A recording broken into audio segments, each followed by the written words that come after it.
আপোনালোকক এই তথ্যচিত্ৰখন দেখুৱাইছিলোঁ। এই তথ্যচিত্ৰখনত আপোনালোকে দেখিছে যে মহিলাসকলে এই 10,000 টকা লাভ কৰি কেনেকৈ বিভিন্ন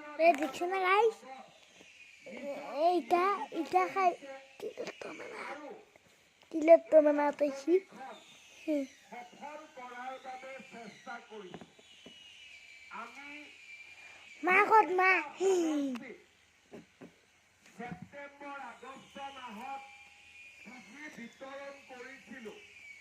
সেই সমষ্টিৰ মহিলাসকলৰ লগত এতিয়াও আমি কথা পাতি থাকোঁ আৰু আমি জানিব চেষ্টা কৰোঁ যে এই 10,000 টকা কেনেকৈ ব্যৱহাৰ কৰা হৈছে।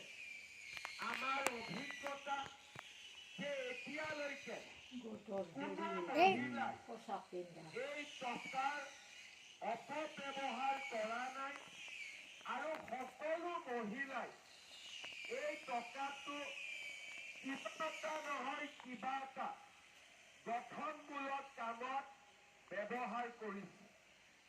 যেতিয়া আমি এই আঁচনিখন আৰম্ভ কৰিছিলোঁ, কংগ্ৰেছৰ মানুহসকলে প্ৰথমতে কৈছিলে যে এই আঁচনিখন মিছা, কোনেও টকা নাপায়, ভোটৰ কাৰণে আঁচনি দিছে, 40 লাখ মহিলাক 10,000 কোটি টকা, 4,000 কোটি টকা লাগে।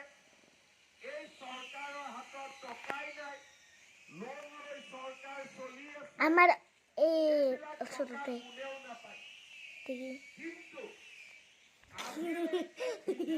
চৰকাৰে যি প্ৰতিশ্ৰুতি দিছে তাক আমি কামত পৰিণত কৰিছোঁ আৰু আজিৰ সভাই প্ৰমাণ কৰে যে অভয়াপুৰীৰ 23,000 মহিলাই অলপ সময় পিছতেই এই 10,000 টকা লাভ কৰিছে। কংগ্ৰেছে যেতিয়া দেখিলে টকাটো দিয়া আৰম্ভ কৰিলে, এইবাৰ কংগ্ৰেছে ক'লে যে হিমন্ত বিশ্ব শৰ্মাই হিতাধিকাৰী বনাই আছে। মই তেওঁলোকক বুজাইছো যে আমি হিতাধিকাৰী বনাব খোজা নাই, আমি লাখপতি বাইদেউ বনাব খুজিছো। আমাৰ মহিলাসকলক আমি লাখপতি বাইদেউ বনাব খুজিছো। আজি সেইকাৰণে